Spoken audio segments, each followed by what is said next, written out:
Good morning, Alex.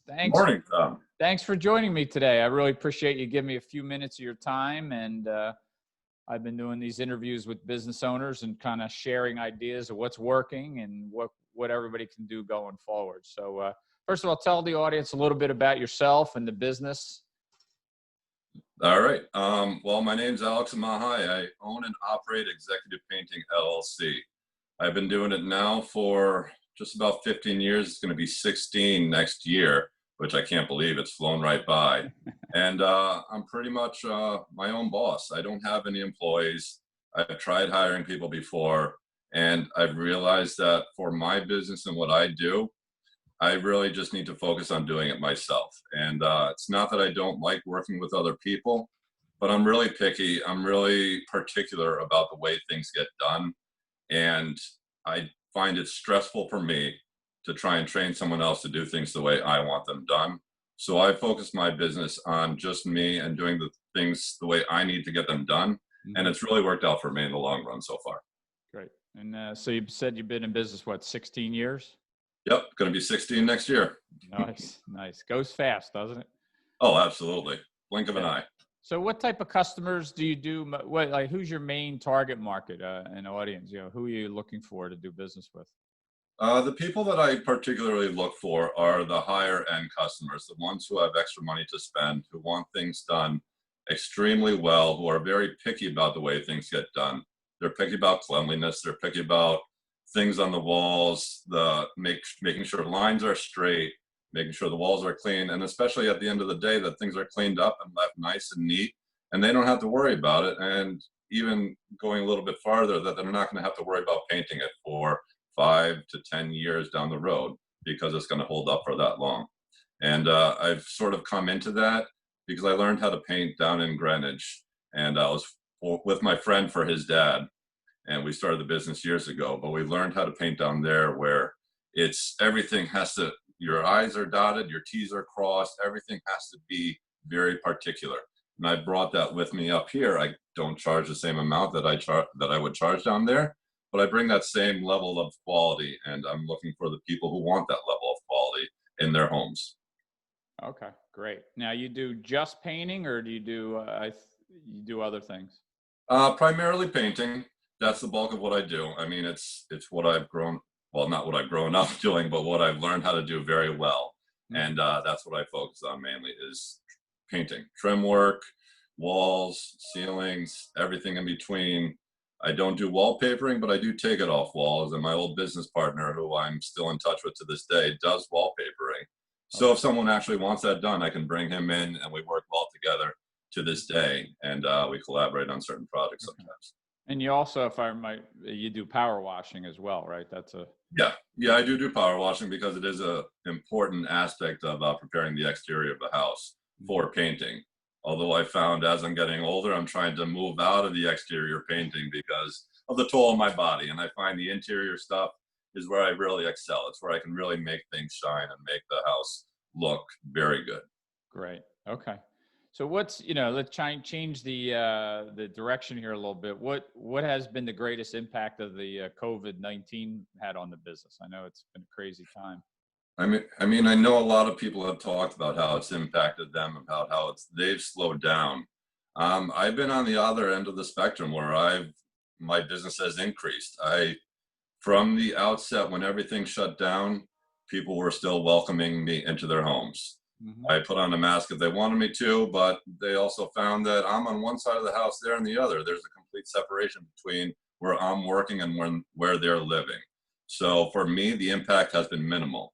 I found that my business has continued on throughout the whole thing, and I've gained more customers in the process because more people are looking to do work on their homes instead of taking the vacations, spending the money on other things that they normally would, and they're putting it into their homes instead. So I've been getting more and more calls about work, and I've been getting booked farther and farther in advance. That's great. Okay. So what would you say? Is there any one or two actions that you've taken during this period that are a little different, and what's working and what isn't?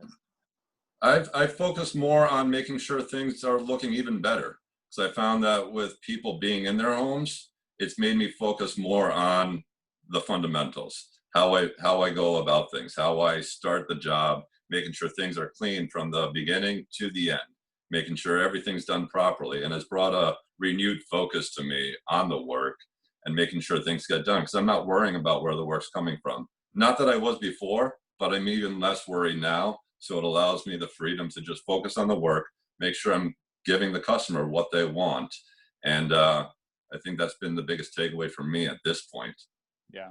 Yeah. I mean, a lot of business owners I'm working with, and I agree with you, the busy part. My client that owns the paint store, his numbers are up, and yeah, he had a couple of slow weeks, but yeah, it's, I think you're right. The people getting stuff done in the home. Yeah.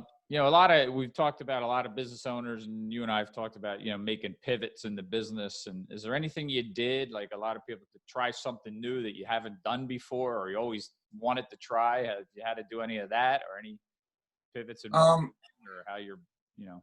Not really. I've done trim work before, like install little bits of trim work here and there, Hmm. and some customers that have asked me to do that for them, so I have dabbled in that as well. But it comes from my background of being particular about the way things get done. I've worked with other contractors in the past, so I've drawn on that knowledge in order to execute those projects going forward. And I think that more comes from every contractor being busy. I know some of the ones in our networking group that we've talked about are extremely busy as well, and everybody's trying to get someone who can do the work. So if I can come in and I can do a little bit of trim work for a customer and then get it painted, I come from the perspective that I'm going to do the trim work so that I'm going to like the way it gets done so I can paint it and make it look good down the road. Mm. So I'm looking at it as a whole. So when I'm coming in and I'm doing those new things like a little bit of trim work for a customer, I'm going to do it so it's done right the first time. And that's kind of my motto too, is make sure things get done right the first time so you don't have to go back and fix them later on. Right. No, that makes a lot of sense. I mean, any advice you would give other business owners, especially in the service industry, that, going forward, or with this? Yeah, absolutely. I mean, a lot of people, and I've noticed it's a temptation in myself to try and do more than we are capable of doing. And we have to recognize our own limitations. We can't go taking on more than what we can do. If everybody wants something done right now, we have to realize that not everybody can have it done right now. We have to focus on one customer at a time, make sure they're happy. And if we make sure that one customer is happy right now, even if we don't get two other jobs, that one customer will call us back down the road because we focus on them, and it will lead to other business down the road. So if we focus our efforts on that one customer at a time, making sure we focus on the fundamentals, focus on what you're good at, make sure you're doing the job right, make sure you're making the customer happy, everything will be fine down the road because they'll refer you to their friends and family saying, this guy really focused on me, got my job done, I'm happy with him. And then they're going to refer me to their friends and family, and I'm not going to have to worry about the business. One thing that from the beginning that I haven't had to do, partly because I work for myself without employees, is I have never had to advertise. I don't have a website. I've never been in the yellow pages. The only thing I've done is the networking group that you and I are both in, but Right. BNI. Mm-hmm. And that's it. That and word of mouth. And it's grown my business to the point where I'm booking into next year right now. So my recommendation for other business owners is focus on the basics, focus on your customers that you have. Mm-hmm. And if you can entertain new ones, be upfront and clear with them. I don't have time to do it until X date. And just be upfront and clear. And most people appreciate the honesty and forthrightness that you exhibit.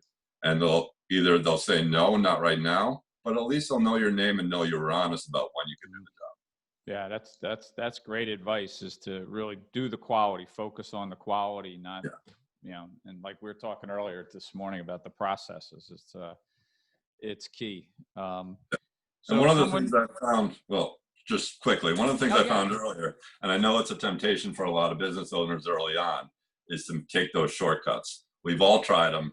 They never work out. Never do the shortcuts. I tried it early on in the business, like maybe if I cut this corner, it'll get it done quicker.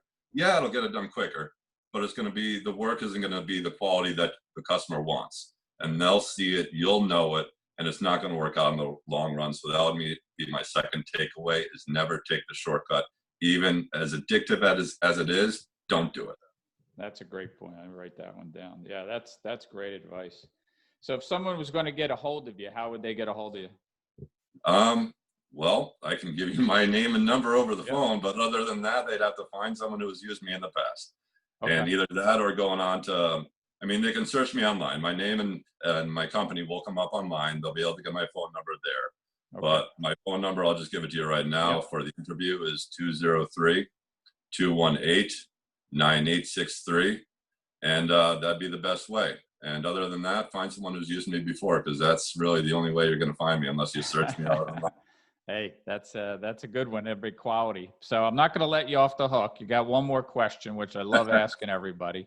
Okay. Is, tell me what is the most inspiring thing for you today? We got all the noise and negativity. I like what's been inspiring you today? Today is, a lot of what I do in work is, and a lot of the reason I do the work I do is because it brings a focus to myself. It's almost meditative in the quality of what I do. Yes, it's repetitive. A lot of people hate painting, but for me, in a way, it's soothing because it's the brush strokes over and over. It's losing myself almost in the work to the point where I'm just focusing on the task at hand. I'm not thinking about anything else. And that's an inspiration for me because I can forget about everything else that's going on. I can do my work.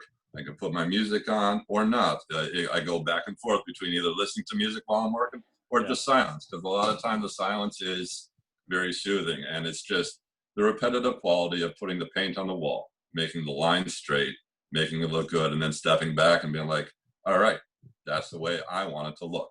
And then the customer comes in, and that's my inspiration, is just day to day doing what I do best. And at the end of the day, you know what? A lot of contractors work as much as they can. My focus is on my family. I have two kids. They're 6 and 8 right now. So I leave work latest 4 o'clock because I go home to see them. And Right. they're my inspiration too. To be able to go home, spend time with them while they're young before they hate me as teenagers, and basically just enjoy life right now. Enjoy the painting, go home, and enjoy my family. Yeah, that's a great attitude. And I think that's something to share with everybody is, because there's so much noise going on and it's only going to get worse in the next Yeah, couple months. So yeah. I like trying to get people to focus on what, step back and focus on what you can control. So, And a lot of what I try and do is not to focus on the money. And mm-hmm. if you're worried too much about the money, you got to raise your prices. And if Mm-hmm. you're raising your prices too much and people don't want it, then you got to increase the quality of your work. And it goes hand in hand. Yep. And if you're worried too much about that, then there's something going wrong. If you're, and that's basically my focus. Don't worry about the money. Don't worry about the jobs. Just do the job, get it done, and you'll get the money. It'll all work out the way it's supposed to. Yeah, no, that's great advice. Skip up all the other stuff, but just follow on quality and Yeah. the focus and the process. That's awesome advice. Hey, Thanks. Alex, thanks for giving me some of your time. That was great. I really appreciate it. And I enjoyed myself, Tom. Thanks for having me on here. yeah, I'm glad we got you to get on here. So I know Definitely. not everybody's comfortable doing it, but who cares? Once you get going, it's pretty good. So Absolutely. yeah. So thanks, Alex, and I'll see you on the flip side. All right. Sounds good, Tom. Thanks a lot. All right, we did. Cool.